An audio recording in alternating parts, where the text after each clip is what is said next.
연말에 초집중해가지고 아주 강력하게 집중하는 게 좋을까요? 그렇지 않으면 계속 이어지게 약하더라도 계속 이어지게 하는 게 더 좋을까요?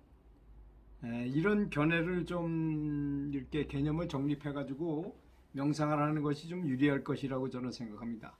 그 연불이나 명상이나 참선이나 뭐 이런 것들은 운동하고 좀 가까운 것 같아요. 실력이 느는 게. 뭐 학생이 공부를 하면 학력이 높아지고 바둑을 잘 뛰는 사람이 바둑을 많이 뛰면 기력이 상승되고 또 축구 선수가 경기력이 향상되는 것처럼 이거 어떤 힘이죠. 말하자면 선정력을 많이 얻고 뭐 이런 거잖아요. 그런다면 근력 트레이닝의 원리를 한번 여기다 적용해 보면 어떻겠나 이런 생각이 들었어요. 그래서 근력 트레이닝의 원리, 근력을 강화시키는데 어떤 트레이닝의 원리가 있는지 사실 생각해 보십시오.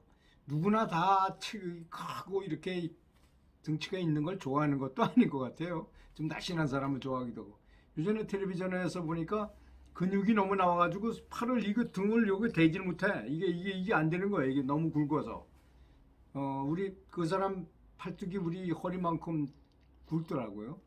그리고 그것도 문제가 있는 것 같아요. 오래 살지 못한다는 말도 있고 하는 거 보니까 그런 문제도 있는 것 같다는 생각이 듭니다.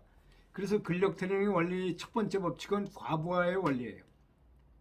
이제 자극을 줘야 되는데 5kg짜리 가지고 일주일 연습했으면 그 다음에는 똑같은 거 가지고 하는 게 아니라 더 무거운 거 7kg나 8kg짜리를 들고 일주일 더 하고 다음 주에는 10kg짜리 들고 다음엔 15kg짜리 들고 이렇게 계속 높여가야 된 과부하를 줘야 된다 이게. 부하를 좀 많이 줘라 이거죠.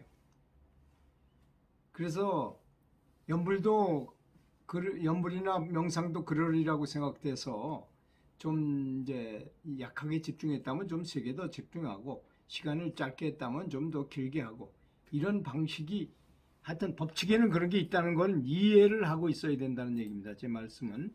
두 번째 법칙은 계속성의 원리죠.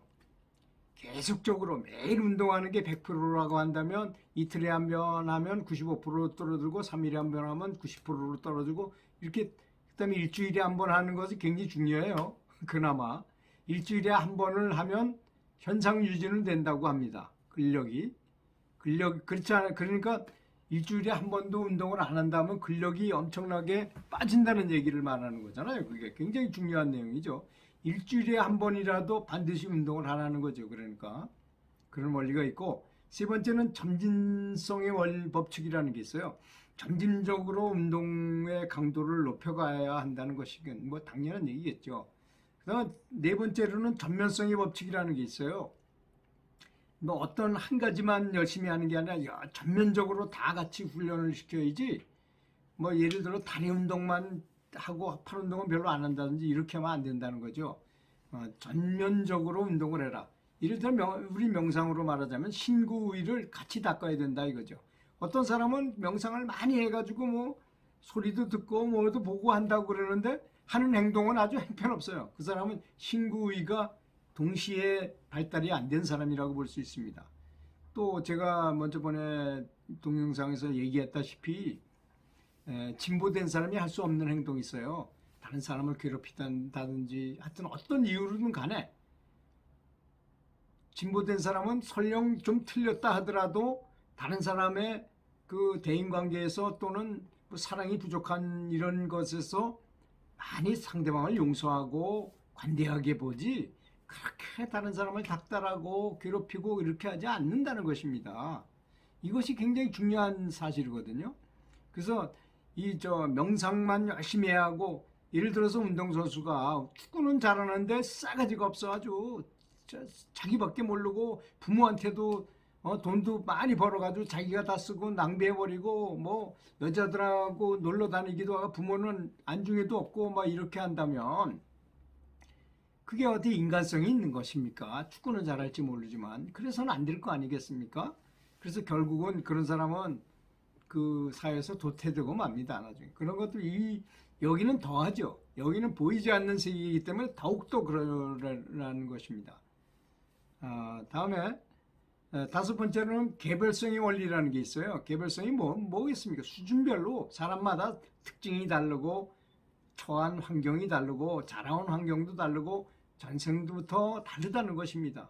그래서 그 사람의 개별성 수준에 맞는 그런 훈련을 하고 그 사람한테 적절한 훈련을 하는 것이 바람직하다는 걸 의미하는 거 아니겠습니까? 그래서 적성에 맞는 방법, 내가 이제 많이 예를 들어서 봉사활동이나 이런 걸 통해서 뭐 채식 홍보나 이런 걸 통해서 그런 활동을 하는 것이 나는 체질에 맞는다. 그러면 그거와 명상을 같이 결합해서 열심히 하면 더 진보할 것이고, 나는 그런 것보다는 가만히 집안에 들어앉아서라도 다른 사람을 위해서 아주 헌신적으로 기도한다.